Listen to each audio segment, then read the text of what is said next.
कक्षा 9वीं गणित के अंदर आप सभी का स्वागत है। चलिए आज अपन नई प्रश्नावली शुरू करते हैं। प्रश्नावली 3, निर्देशांक ज्यामिति। निर्देशांक ज्यामिति के अंदर सबसे पहले अपन महत्वपूर्ण भूमिका के बारे में जानेंगे ताकि उससे अपन को प्रश्नावली 3.1, 3.2, 3.3 के बारे में कोई दिक्कत नहीं हो। चलिए महत्वपूर्ण भूमिका अध्याय 3 निर्देशांक ज्यामिति। महत्वपूर्ण भूमिका के अंदर अपन निर्देशांक ज्यामिति के जो जनक थे जिन्होंने दी हैं गणितज्ञ, उन गणितज्ञ के बारे में सामान्य परिचय जानेंगे। सबसे पहले रेनी दकार्ते क्या है, जैसे आपने भी देखा होगा रेनी दकार्ते क्या है। तो यह एक फ्रांस के महान गणितज्ञ थे, फ्रांस देश के थे, फ्रांस के महान गणितज्ञ थे और इन्हें निर्देशांक ज्यामिति का जनक माना जाता है, यानी निर्देशांक ज्यामिति को इन्होंने दिया। तो ये महान गणितज्ञ थे और फ्रांस के रहने वाले थे। इनका नाम थोड़ा अटपटा है, जानेंगे एक बार। रेने दकार्ते। तो इन्होंने कब ये काम किया, तो इनके सन को भी लिखा हुआ कोष्ठक के अंदर, ध्यान करें।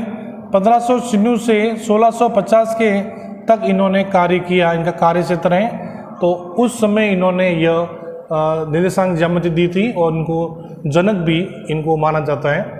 तो एक प्रश्न यहाँ अपना तैयार होता है कि निर्देशांक ज्यामिति का जनक किसे कहा जाता है, तो रेने दकार्ते। ये प्रश्न अपना ध्यान रखें। इन्हें प्रातः काल में बिस्तर पर लेटे रहना पसंद था। देखो कुछ हॉबीज होती है कुछ कोई, तो इनमें हॉबीज अलग है, अपन को सिर्फ पढ़ना है, ये ध्यान नहीं करना कि बिस्तर पर पड़े रहने से। इनकी हॉबीज थी वो इनको अच्छी लगी तो इन्होंने बताई, किताबों के अंदर लिखी।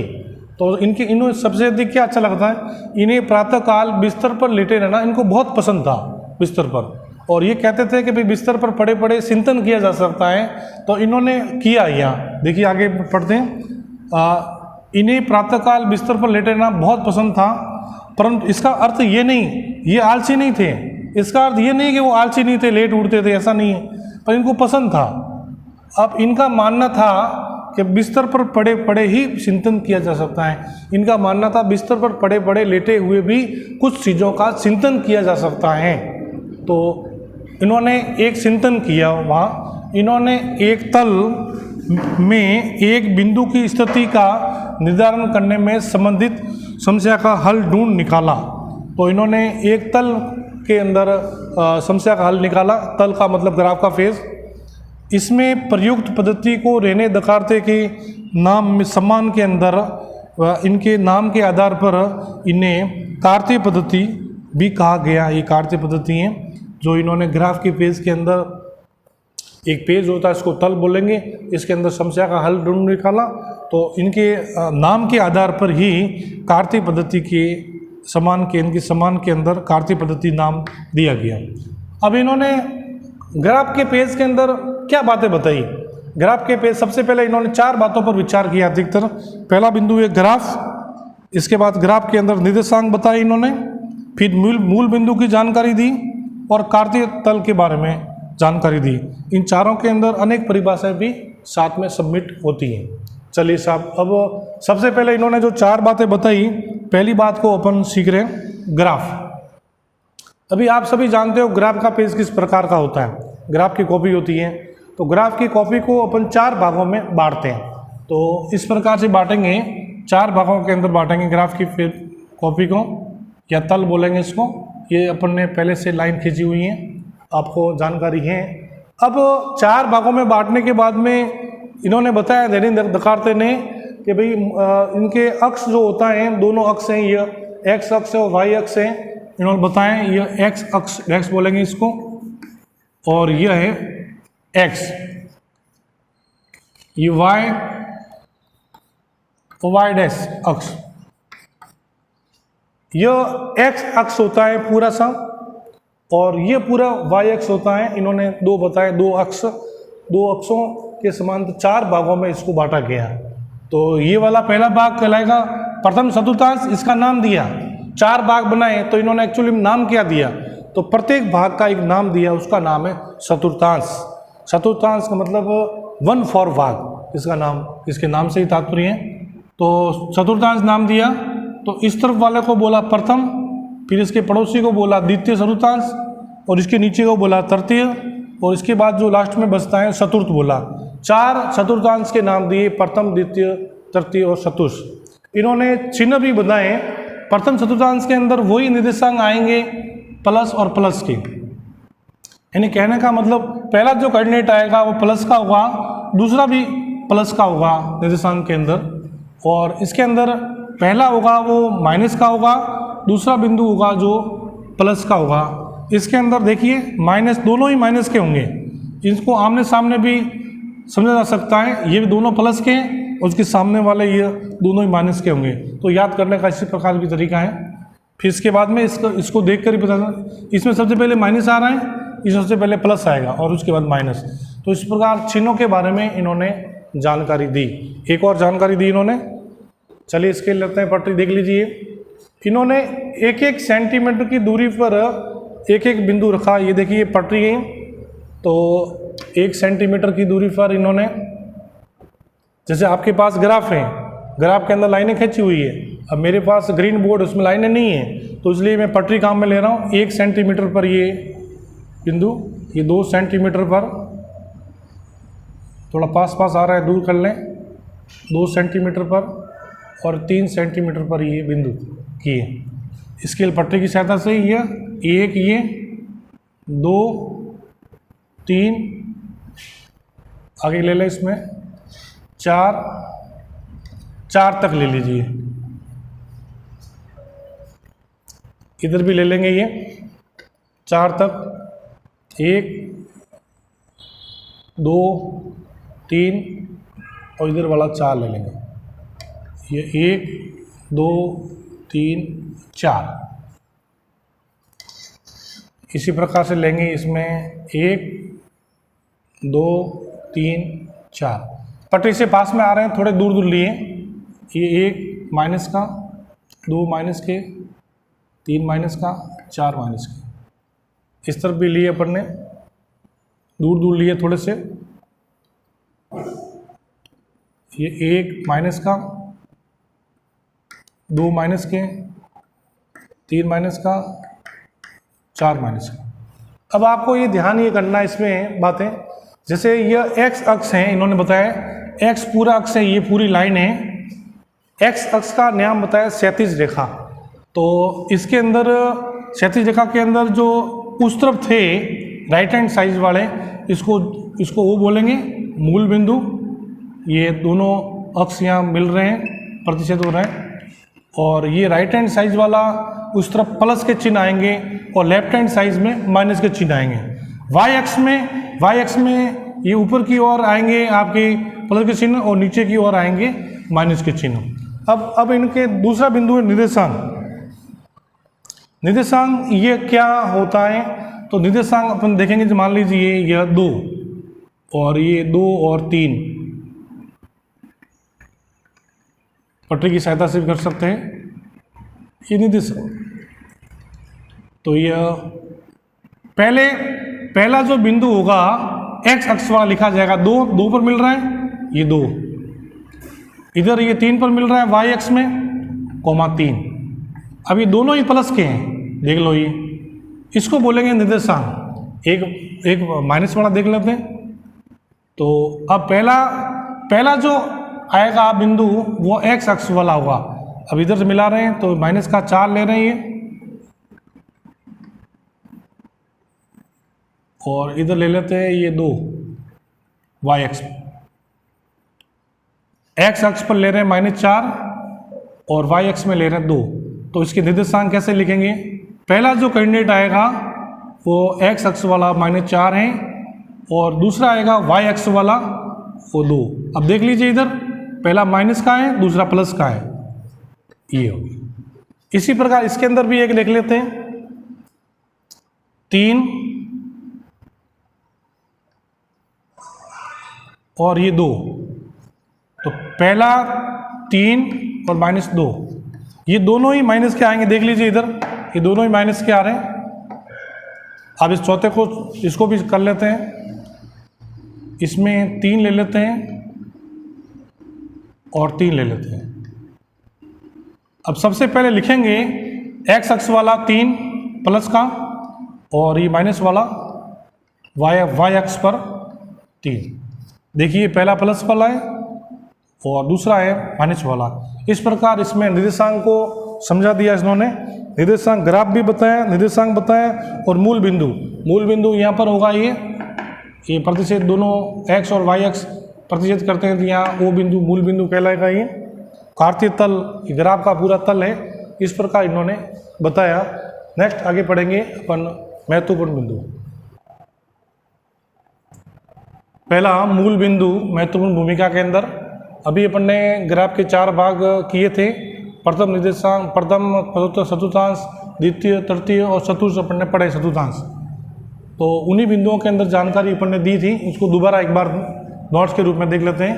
मूल बिंदु यानी कि परिभाषा, अक्षों के प्रतिच्छेद बिंदु को मूल बिंदु कहा जाता है। यानी वाई अक्ष और एक्स अक्ष दोनों ओ बिंदु पर प्रतिच्छेद करते थे, अपन ने ग्राफ के अंदर देखा, जहाँ ओ लिखा था वो उस मूल बिंदु कहलाएगा। नंबर 2, कार्तीय तल क्या है? जो ग्राफ का पेज होता है, तल को कार्तीय तल कहा जाता है। जो तल होता है, कार्तीय का दूसरा नाम निर्देशांक भी है, और रेखाओं को निर्देशांक अक्ष कहते हैं। जो ऐसी लाइनें थी यूं, एक बार वाई अक्ष की थी और एक्स अक्ष की, इसको निर्देशांक अक्ष बोलते हैं। तीसरा बिंदु है क्षैतिज रेखा। जो अपन ने ऐसी रेखा थी एक्स अक्ष वाली, उसको बोलते हैं क्षैतिज रेखा। और इसको क्षैतिज रेखा की परिभाषा, इसका दूसरा नाम क्या है? एक्स अक्ष को क्षैतिज रेखा भी कहा जाता है। या ऐसा प्रश्न आ जाए, एक्स अक्ष का दूसरा नाम क्या है, तो क्षैतिज रेखा बोलेंगे आप। दूसरा है ऊर्ध्वाधर रेखा, यानी वाई अक्ष वाली, तो वाई अक्ष को ऊर्ध्वाधर रेखा कहा जाता है, और इसका दूसरा नाम बोलेंगे तो ऊर्ध्वाधर रेखा है। ऐसे भी अपन याद कर सकते हैं। भुज, जैसे भुज, अब एक्स के निर्देशांक को भुज कहते हैं। अभी अपन ने उस तल के अंदर देखा, प्रथम तल के अंदर उसमें दोनों ही प्लस के चिन्ह थे। जो पहला बिंदु आएगा उसको भुज होगा। जैसे मान लीजिए उसके अंदर निर्देशांक आ रहे हैं ये 2 और 3। अब ये जो पहला आएगा वो भुज कहलाएगा, एक्स अक्ष पर होगा। ये दूसरा होगा तो वाई अक्ष पर होगा, तो पहला बिंदु ये भुज कहलाएगा। तो इस प्रकार से आपको ध्यान करना है। भुज, तो एक्स निर्देशांक को भुज कहा जाता है। दूसरा बिंदु आता है कोटि। अब कोटि वो वाली कोटि नहीं है जो दीपावली का, उसको छोड़ दे, इसका गणित के अंदर नाम है कोटि, यानी वाई निर्देशांक को कोटि कहा जाता है। देखिए इस तरफ, ये अपन ने किसी बिंदु का निर्देशांक लिखा है। अब पहला जो कोऑर्डिनेट होगा वो एक्स अक्ष वाला होगा, दूसरा होगा निर्देशांक के अंदर वो वाई अक्ष वाला होगा। तो भुज तो यहाँ पर 2 है, ये एक्स अक्ष पर है, और वाई अक्ष पर क्या आ रहा है? 3। तो कोटि यहाँ पर 3 है। तो आपको अलग से कोई भी प्रश्न पूछ लें इस निर्देशांक के अंदर भुज कौन सा, कोटि कौन सा, तो आपको कंफ्यूज नहीं होना है। तो आप यहाँ पर कोटि बोलेंगे 3। इसके बाद में 7वां बिंदु देखेंगे, चतुर्थांश की परिभाषा एक्चुअली क्या होती है। चतुर्थांश बोलते हैं अपन निर्देशांक अक्ष को, जो निर्देशांक अक्ष होता है, जो एक्स अक्ष और वाई अक्ष होता है, ये दोनों इस प्रकार, अभी अपने ग्राफ का पेज देखा, तल को 4 भागों में बांटते हैं। ये यानी ग्राफ के पेज को 4 भागों में बांटा, एक्स और वाई अक्ष, तो जिन्हें चतुर्थांश कहा जाता है। ये चतुर्थांश की परिभाषा होगी, बिल्कुल सिंपल है, इजी है। तो महत्वपूर्ण बिंदु की सहायता से जानकारी रहेगी आपके, आगे प्रश्नावली में कोई दिक्कत नहीं आएगी। चलिए नेक्स्ट शुरू करते हैं। प्रश्नावली 3.1। अब आपको ये नहीं देखना है कि एग्जाम में आता है नहीं आता है। प्रश्नावली 3.1 के प्रश्न एग्जाम में नहीं आते हैं, तो व्यवहारिक तौर पर अपन को समझाने पड़ते हैं, क्योंकि इसमें लिखा हुआ भी है, आगे स्थिति बतानी पड़ती है टीचर को। प्रश्न क्रमांक 1, ये मोस्ट नहीं है परंतु फिर भी एक बार बता रहे, ध्यान रखना है। एक अन्य व्यक्ति को आप अपने अध्ययन मेज पर रखे टेबल लैंप की स्थिति किस तरह बताएंगे।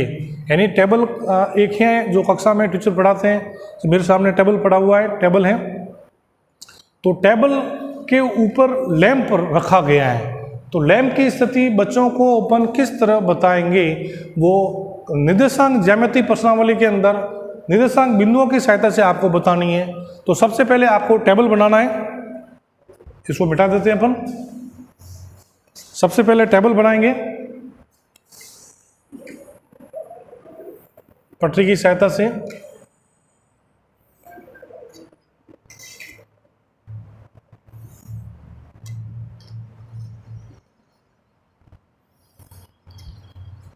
ज़्यादा है तो ये मिटा देंगे इधर। चलिए अब सबसे पहले इसमें एक टेबल बना दिया आपने, इसके नाम दे दिए अपन ABCD। ABCD टेबल का नाम दे दिया 4 किनारों को। अब इसमें अपन ने एक टेबल लैंप का प्रतीक P लगा दिया। यहाँ पर टेबल लैंप पड़ा हुआ है, यहाँ पर यह P, यहाँ लिख दें टेबल लैंप। मेरे सामने टेबल है, मान लीजिए पड़ा हुआ है, टेबल है और टेबल के अंदर चारों बिंदु को ABCD लगा दिया। अब इसमें P बिंदु लेकर टेबल लैंप बता दिया। टेबल लैंप अपने पास है नहीं तो P बिंदु से मानेंगे, यानी यहाँ पर कोई P बिंदु है टेबल के ऊपर जो टेबल लैंप रखा हुआ है।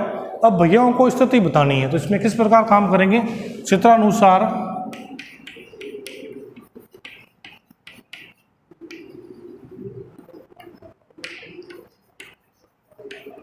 ABCD एक टेबल है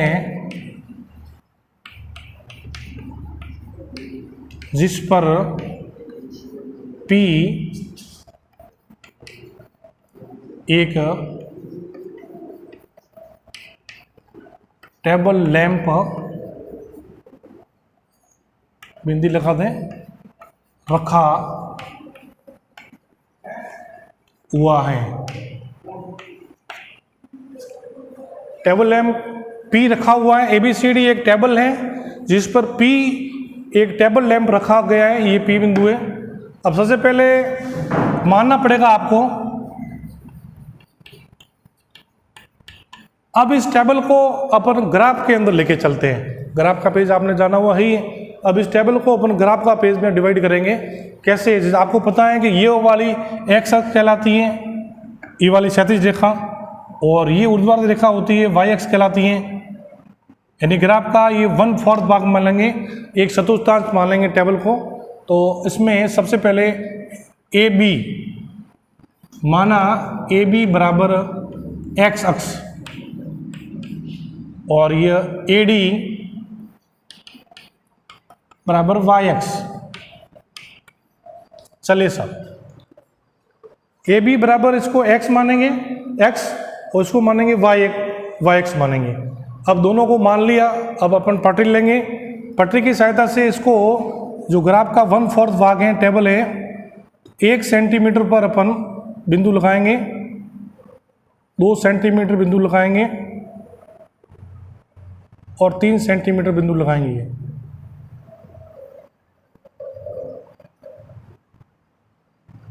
यह 1 है, ये 2, 3,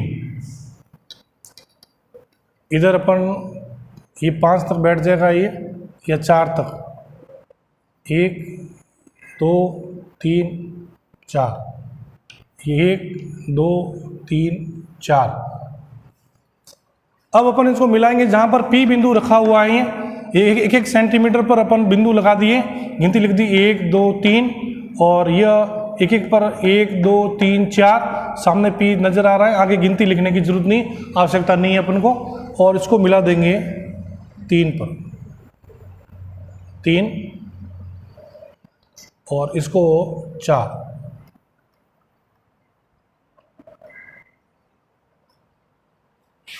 इस प्रकार इसके निर्देशांक आ जाएंगे ये। चलिए सब देखिए, अब इसको टेबल लैंप,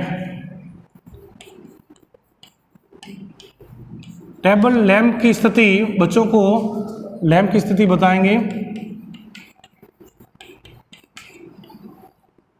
आपको सबसे पहले पता है कि जो बिंदु लिखा जाएगा, पहला होगा एक्स अक्ष वाला, दूसरा होगा वाई अक्ष वाला। तो पहला बिंदु जहां पर लाइन मिल रही है 3, उसके बाद में वाई अक्ष पर आ रही है AD वाई अक्ष है 4,4। तो ये आपकी टेबल लैंप की स्थिति होगी। तो इसके निर्देशांक होंगे 3,4। तो यहाँ पर टेबल लैंप की स्थिति बच्चों को बताएंगे। प्रश्न क्रमांक दूसरा, बहुत बड़ा प्रश्न है, इसकी वजह से लिखा नहीं है। इनमें 2 प्रश्न हैं, वो उससे पहले अपन समझा देते हैं आपको। सड़क योजना का प्रश्न है अपन का। एक नगर के अंदर 2 मुख्य सड़कें हैं। एक कोई भी नगर है, उसमें 2 मुख्य सड़कें बनी हुई हैं, तो इनको कैसे अपन प्रदर्शित करेंगे देख लीजिए इस प्रकार। 2 मॉडल जो नगर के केंद्र पर मिलती हैं, ये वाला केंद्र बिंदु होगा, 2 सड़कें होंगी। ये 2 सड़कें उत्तर दक्षिण की दिशा हैं, तो उत्तर दक्षिण की दिशा की ओर, पूर्व पश्चिम की दिशा की ओर हैं। तो सबसे पहले लिख दें ये उत्तर और ये लिख दें दक्षिण, और ये पश्चिम और पूर्व, ये 2 दिशाओं में है ये। इसके बाद और पढ़ रहे हैं, ध्यान दीजिए, बहुत बड़ा प्रश्न है ये। इसके बाद कहा गया ये नगर की अन्य सड़कें भी इन सड़कों के समांतर 200 मीटर की दूरी पर समांतर होती हैं। नहीं, इसमें सड़कों की संख्या होगी 5, लगभग वो सड़कें कुल 5 हैं और सभी दिशाओं के अंदर जा रही हैं। तो 1 सेंटीमीटर बराबर 200 मीटर का पैमाना लेना, काम करना है, और प्रत्येक सड़क होगी वो एकल होगी। और अब चलिए सब बना रहे हैं 5 सड़कें। तो यह नगर कोई भी मॉडल है, 2 सड़कें एक दूसरे को काट रही है और उनकी दिशा दे रखी है उत्तर और दक्षिण, और दूसरी है पश्चिम और पूर्व की ओर जा रही है, और यहाँ पर होगा वो चौराया होगा। तो इसमें 5 छोटी छोटी सड़कें जा रही है प्रत्येक दिशाओं के अंदर। 2 दिशा हैं, आप देख लीजिए, उत्तर दक्षिण और पश्चिम पूर्व। 5 सड़कें जा रही हैं प्रत्येक दिशाओं के अंदर, और प्रत्येक सड़क की एक दूसरी सड़क की 200 मीटर की दूरी है। तो 1 सेंटीमीटर अपन 200 सेंटीमीटर मानेंगे आप पैमाना, आपको पता ही है। चलिए साहब ये इस पटरी लेते हैं, 1 सेंटीमीटर बराबर 1 लेते हैं, थोड़ा दूर दूर बनाने के लिए। इधर 3 ले लेते हैं, इधर 3 ले लेते हैं, 1 सेंटीमीटर 2 सेंटीमीटर की जगह ये 1 2 और यहाँ से ले लेते हैं 1 और, ये 3 होगी। इस तरफ 3 लेंगे, इस तरफ 2 ले लो, 5 हो जाएगी ये, 1 और 2। अब कुल मिला के 5 होगी। 5 बिंदु अपने लगाएं 2-2 सेंटीमीटर पर। 1 सेंटीमीटर मानना है आपको, थोड़ा दूर करने के लिए थोड़ा दूर लिया है, आपको 1 ही मानना। 1 सेंटीमीटर बराबर 200। चलिए साहब इसको समांतर कर रहे हैं, इसको रंगीन चौक से प्रदर्शित करते हैं, आपको अच्छा समझ में आएगा। ये 1 2 3, तीर का चिन्ह, 3 सड़कें अपन ने बताई, इधर 2 हैं ये।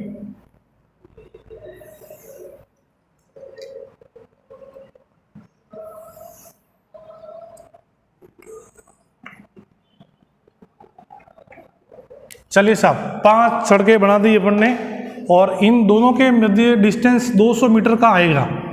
तो पैमाना आप इधर लिख देते हैं अपन,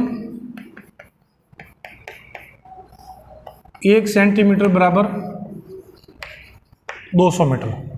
चलिए साहब इसका नाम दे रहे हैं, सड़कें हैं तो रोड बोलेंगे, तो R लिख दो, R1 R2 R3 R4 R5, ये 5 सड़कें।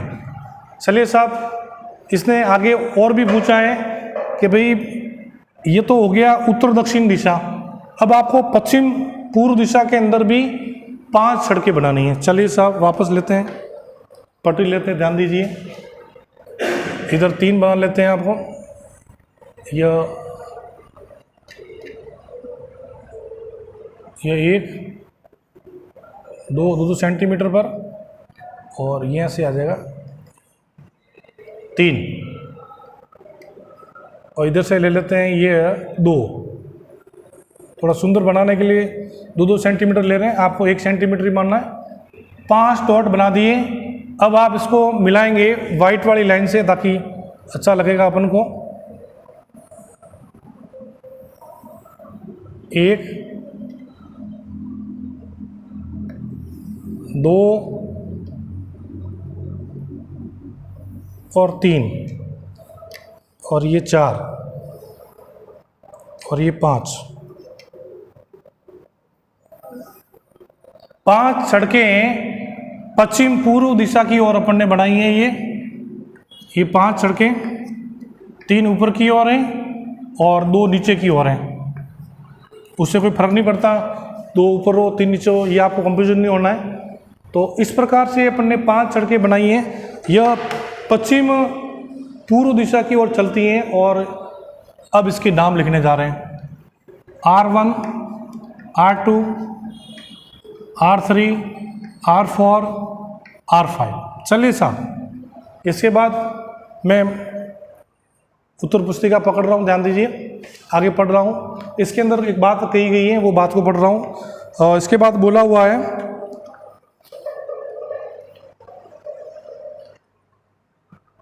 यदि, ध्यान रखना है, प्रश्न बहुत लंबा है। यदि दूसरी सड़क, इसे लिखा हुआ है, यदि दूसरी सड़क उत्तर दक्षिण दिशा में जाती है, दूसरी सड़क है वो उत्तर दक्षिण दिशा में ही जाएगी। जैसे मान लीजिए दूसरी सड़क ये हो गई, दूसरी सड़क यहाँ लिख देते हैं, दूसरी उत्तर और दक्षिण दिशा में जाती है। दूसरी सड़क उत्तर दक्षिण दिशा में जाती है। अब इसके बाद में कहा हुआ है, 5वीं सड़क पश्चिम पूर्व दिशा में जाती है। ये 5वीं हो गई, पश्चिम पूर्व दिशा में जाती है, यानी पहली ये और दूसरी ये। अब इसको प्रदर्शित कर रहे हैं ग्राफ के पेज में, एक मॉडल के अंदर नगर के। दूसरी सड़क यहाँ पर देख रहे हैं ये वाली, और उत्तर दक्षिण ये है आपके, देख लीजिए दूसरी सड़क। तो दूसरी सड़क आपके जा रही है उत्तर दक्षिण दिशा में, ये ऐसे जा रही है। और 5वीं सड़क जा रही है पश्चिम पूर्व दिशा में। इधर से देखो आप, 5वीं कहाँ है, ये रही, ये 5वीं। तो इसका चौराहा कौन सा बनेगा, दूसरी और ये 5वीं, दूसरी और 5वीं ये बनेगा, इसका चौराहा ये बनेगा, इसका चौराहा यहाँ बनेगा।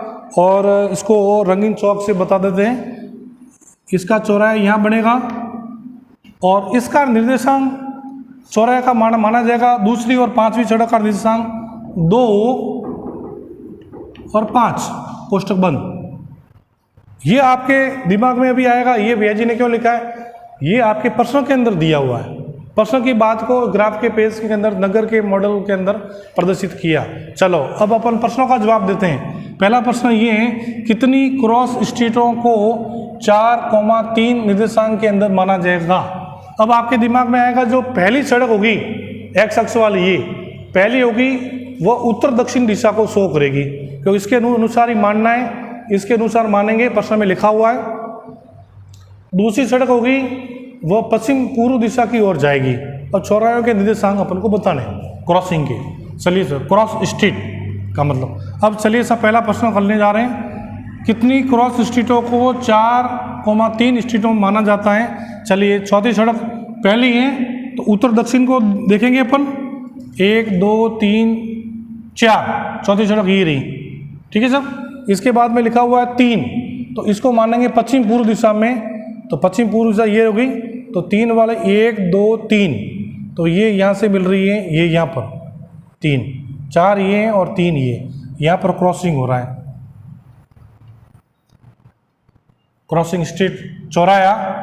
तो 4,3 ये निर्देशांक, ये आपका पहले का जवाब हो गया।